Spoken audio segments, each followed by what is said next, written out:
Hi everyone, in this video I'll be showing you how to get face cam on Roblox and also the face tracking on Roblox. So guys, before starting, if you're new on channel, please consider subscribing our channel for more Roblox content. So to get face tracking, you have to click on this three dot here, and now you have to click on this settings.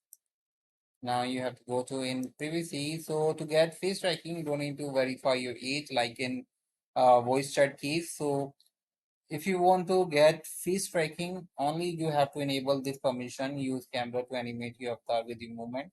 This is the second permission, and the first one is the voice chat permission. This permission you will see only if you have enabled, only if you have verify your age. And if you didn't verify your age, the second permission, the camera permission will be only shown in your privacy. So to enable or get the face tracking, just click on this toggle button, and now you have to click on this animation enable, and it also clearly written here that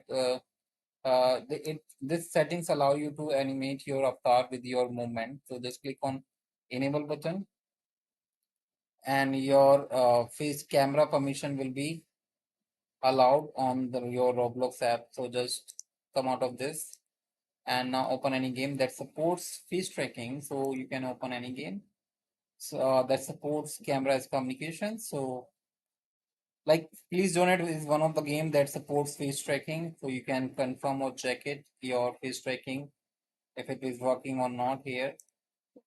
But I have to volume down because yeah.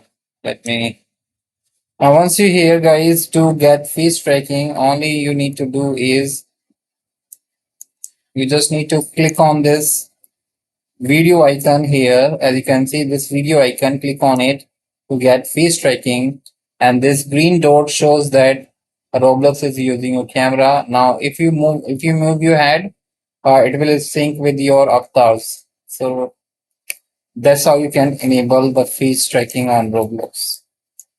Fine, so hope you like it. Thanks for watching, and yeah, bye bye.